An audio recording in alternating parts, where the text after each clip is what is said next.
Hello बच्चों, कैसे हैं आप बच्चों। आज मैं आपको यहाँ पर 3 फरवरी 2021 को जो आपको मिलेगी 10वीं कक्षा की गणित विषय का कार्यपत्रक 81 नंबर का, ये आपको हल करा रही हूँ। ठीक है, इस कार्यपत्रक में आपके पास जो तीसरा आपका अध्याय है, 2 चर वाले रैखिक समीकरण युग्म, उसका हम पुनरावृत्ति करेंगे और पुनरावृत्ति में हमारी ये पहले नंबर की हमारी ये कार्यपत्रक है। ठीक है, इसमें हम जानते हैं कि जो भी हमारे पास रैखिक समीकरण होती है वो ax plus B Y plus C के रूप में होती है। ठीक है, लेकिन जब हम युग्म की बात करते हैं तो इसका मतलब ये हो जाता है, एक तो a1x प्लस b1y प्लस c1 इज इक्वल टू 0 और दूसरे में a2x plus b2y plus c2 बराबर 0। ठीक है, अब हम देखते हैं कि हमारे पास जो रेखाएं होती है वो प्रतिच्छेदी होती है। प्रतिच्छेदी का मतलब वो एक दूसरे को काटती हैं, केवल एक बिंदु पर काटती हैं तो केवल एक हल होता है, और जब हल निकल आता है तो हम उसको संगत बोलते हैं। और अगर हम इस समीकरण की बात करें, इन दोनों समीकरणों की, तो वहाँ पर a1 का मान a1 बटा a2 जो है वो b1 बटा b2 के बराबर नहीं होता। ठीक है, और जब हमें समांतर रेखाएं मिलती हैं, इसका मतलब कि ये दो अलग अलग ऐसे रेखाएं, तो ये एक दूसरे को नहीं काटती, तो इसका मतलब कोई हल यहाँ पे नहीं मिलेगा। हल नहीं मिलेगा तो असंगत हो जाता है, और असंगत में क्या होता है कि आपके पास a1 और a2, a1 अपॉन a2 और b1 अपॉन b2 तो बराबर होते हैं, लेकिन ये c1 बटा c2 के बराबर नहीं होता है। और तीसरा होता है समपाती का मतलब एक के ऊपर एक, तो एक के ऊपर एक तो मतलब कई सारे बिंदुओं पे काट रही हैं एक दूसरे को, तो अनेक हल होते हैं, तो ये संगत हो जाते हैं। संगत में आपके पास तीनों अनुपात जो होते हैं वो बराबर आ जाते हैं। अब हम इनके अगर हल ज्ञात करते हैं तो हमारे पास 3 विधियां हैं जो कि आप अच्छे से जानते हैं। ग्राफीय विधि, जिसमें हम x और y के मान ज्ञात करते हैं और उनके लिए हम ग्राफ पर क्या करते हैं, रेखाएं बनाते हैं, और फिर देखते हैं कि रेखाएं प्रतिच्छेदी, समांतर या समपाती में से कौन सी वाली रेखाएं हैं, तो जो भी वो रेखाएं होती है उसी के अनुसार हम हल ज्ञात कर लेते हैं।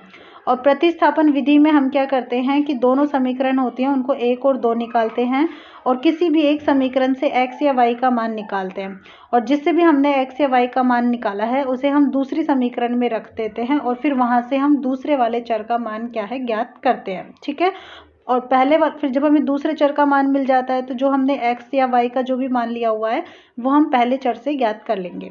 ठीक है, तो पहला चर हमें यहाँ से मिल जाता है। तीसरी है हमारे पास विलोपन विधि।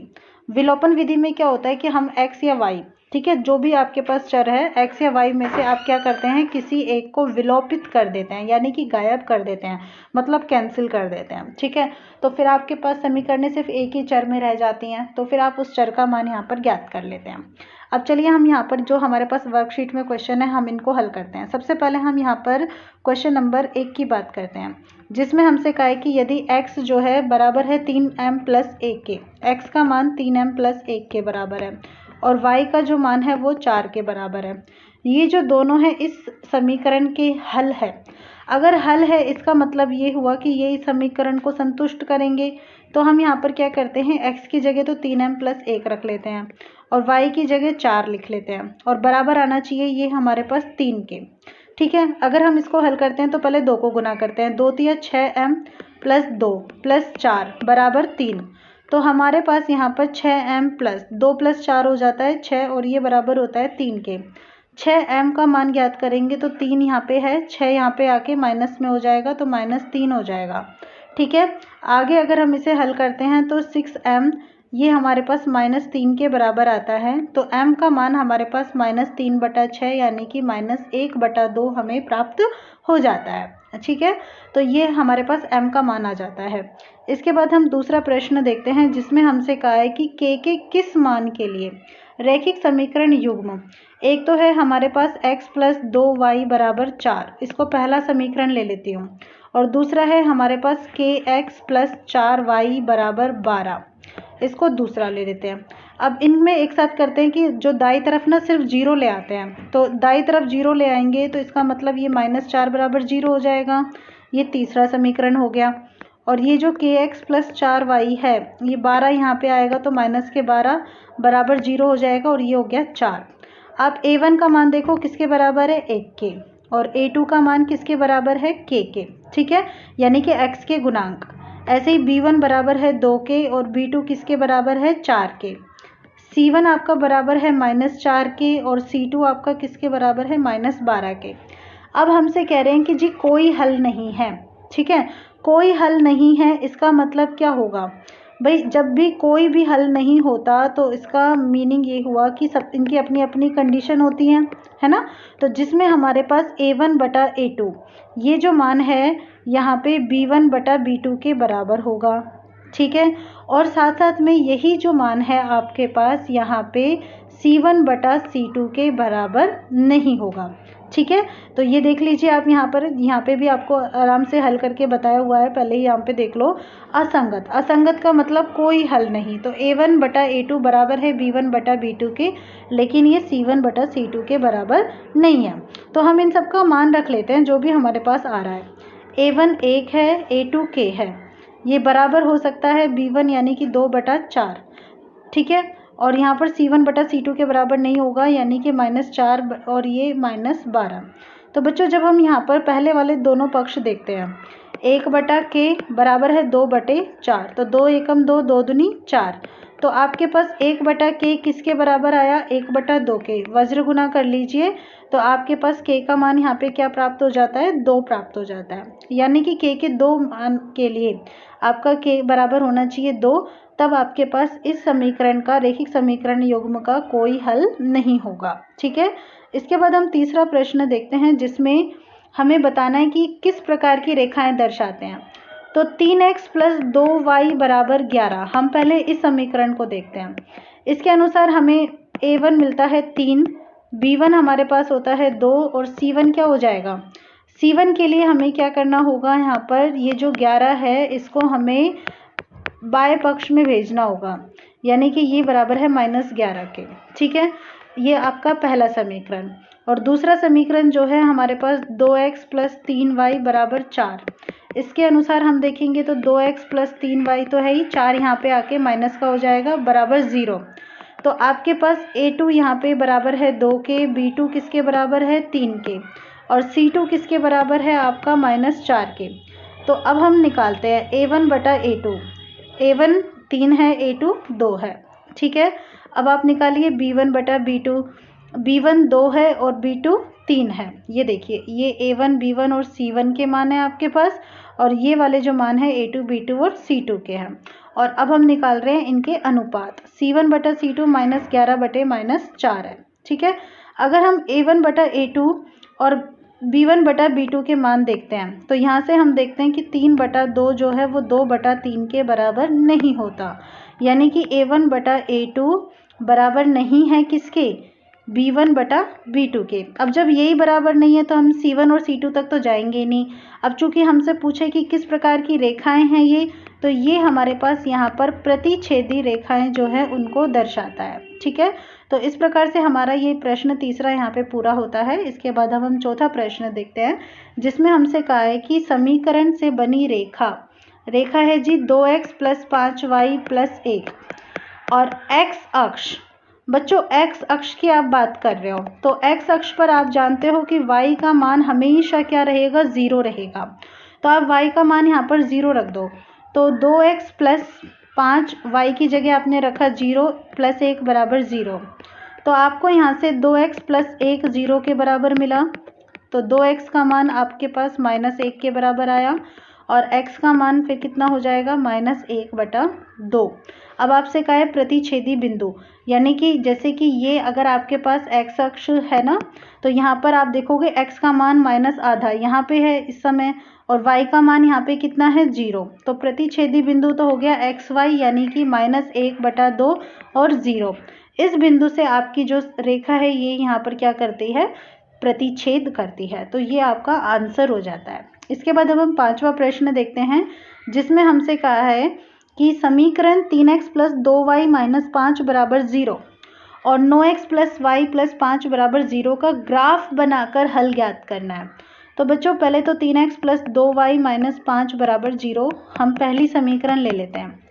बच्चों जब भी हम ग्राफ बनाने की बात करते हैं ना, तो एक बार हम x का मान 0 रख देते हैं। तो 3 में कि यहाँ पे x की जगह 0 रखा, प्लस 2y माइनस 5 किसके बराबर हो गया, 0 के।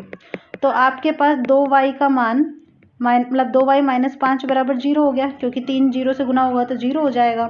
तो 2y का मान किसके बराबर आया, 5 के, और y का मान कितना आया आपके पास 5 बटा 2। इसका मतलब ये हुआ कि आपके जो निर्देशांक है x और y वो क्या है, x का मान 0 और y का मान 5/2। ठीक है, अब इसी प्रकार से हम एक बार यहाँ पे क्या करेंगे, अब हम y का मान 0 रख देंगे। ठीक है, तो जो भी समीकरण है उसमें आप y का मान 0 रख दो, तो 3x प्लस 2y की जगह 0 माइनस 5 बराबर 0। इसको हल कीजिए तो आपके पास यहाँ पे 3x माइनस 5 किसके बराबर आएगा, 0 के। तो 3x का मान किसके बराबर हो गया, 5 के। तो x का मान बराबर हो गया 5/3। तो आपके पास ये जो निर्देशांक आए x y, इसका मान कितना आया आपके पास, x का तो आया है जी 5/3। एक सेकेंड, हाँ ये लीजिए, x का आपके पास कितना आया है 5/3 और y का कितना आया है 0। तो इसका मतलब ये हुआ कि अगर आप इनको यहाँ पर एक इस तरह की सारणी के रूप में प्रदर्शित करो, ज़्यादा मान मत निकालो, अगर ज़रूरत पड़ेगी तो निकालेंगे, फिलहाल इतना ही रहने देते हैं। तो आपने x का मान 0 रखा था तो आपको y का मान कितना मिला था, 5/2। आप ये रख दीजिए। और दूसरी बार आपने यहाँ पे y का मान 0 रखा है तो x का मान कितना मिला है, 5/3।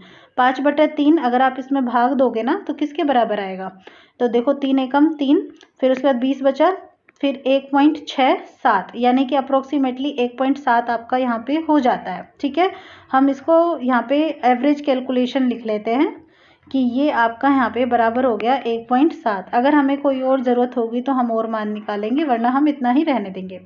और अगर अब हम यहाँ पर ये 5/2 है जो, इसको हल करते हैं तो ये कितना होगा हमारे पास, 2.5 के बराबर होगा। ठीक है, तो एक तो हमारे पास ये वाले मान हो जाते हैं। दूसरा, अब हमारी जो दूसरी समीकरण है 9x प्लस वाई प्लस 5 बराबर 0, हम इसको हल करते हैं। तो यहाँ पे चलिए लिख लेती हूँ 9x प्लस वाई प्लस 5 बराबर 0। तो पहले x का मान 0 रख दो। ठीक है, तो 9 गुना 0 प्लस वाई प्लस 5 बराबर 0। तो y प्लस 5 0 के बराबर हो जाएगा, तो y का मान किसके बराबर आएगा, -5 के, यानी कि x का मान 0 और y का मान -5।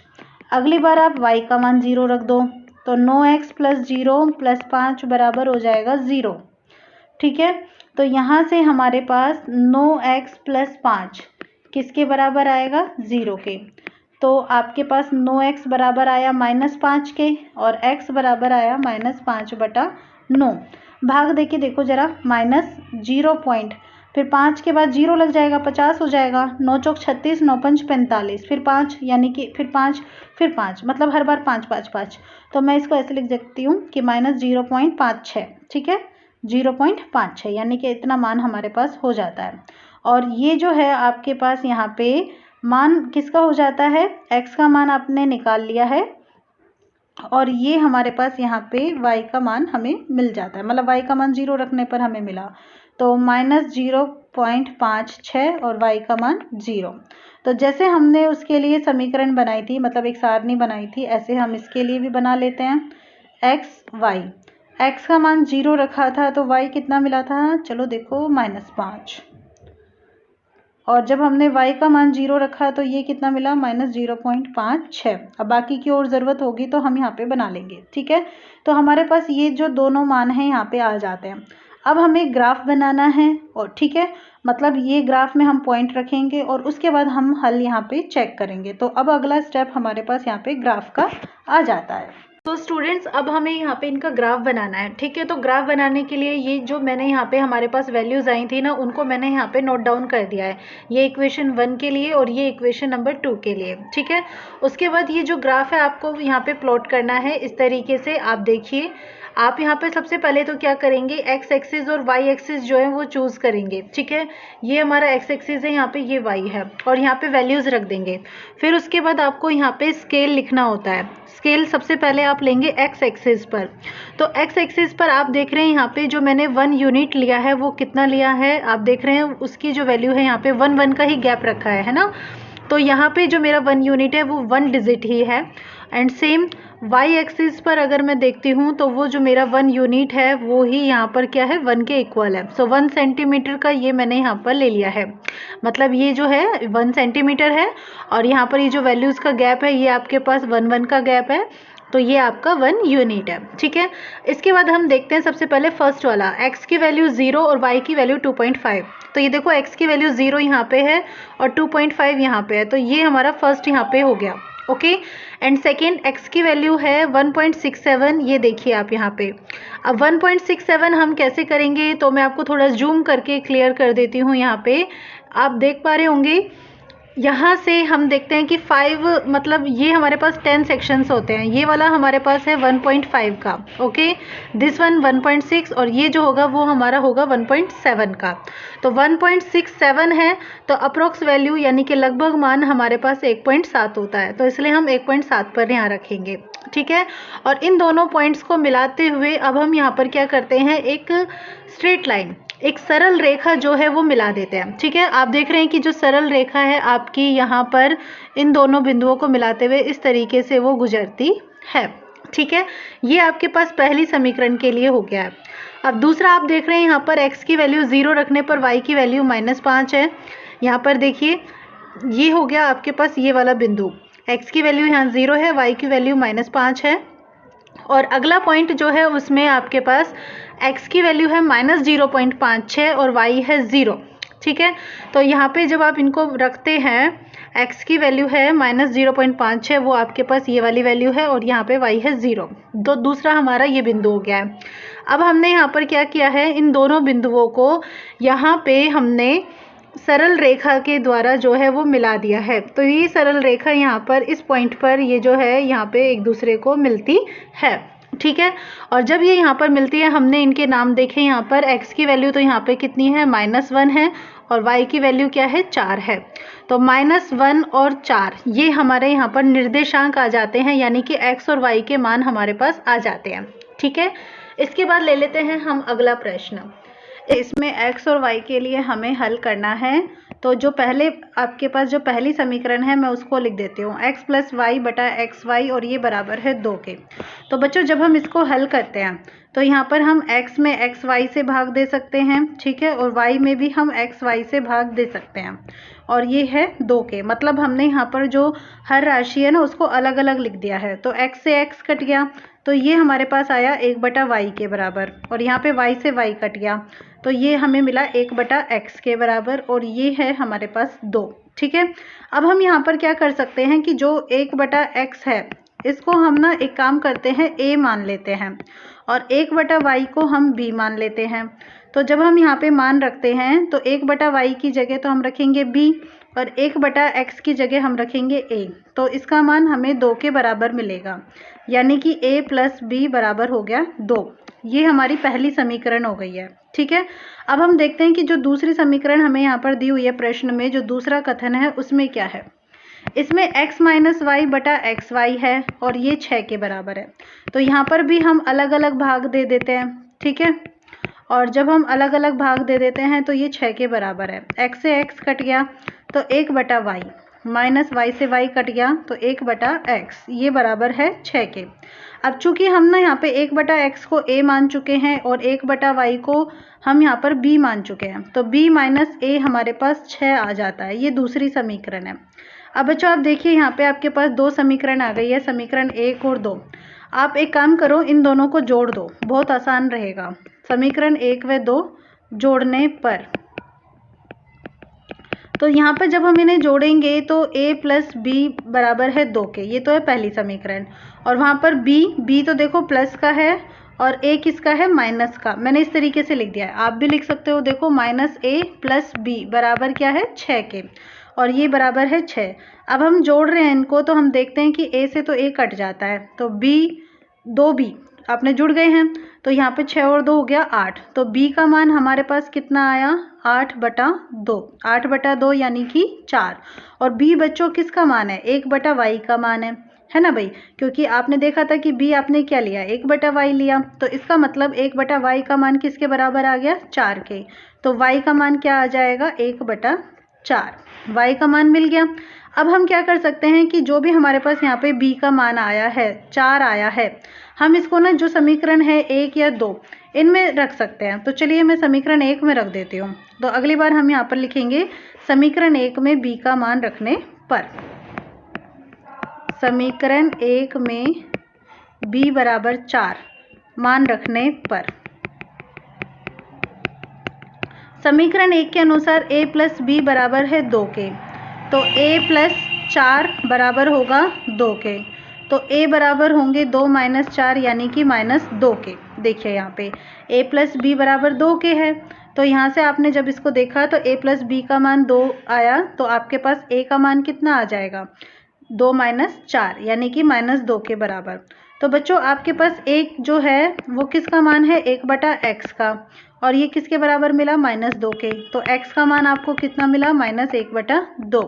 इसका मतलब ये हुआ x का मान तो यहाँ पे -1/2 है और y का मान 1/4 है। ये हमारा यहाँ पे उत्तर हो जाता है। बच्चों अगर आपको वर्कशीट अच्छी लगी हो तो लाइक कमेंट जरूर करना और चैनल को सब्सक्राइब भी करना, अपने फ्रेंड्स के साथ शेयर भी कीजिएगा। ठीक है बच्चों, थैंक यू।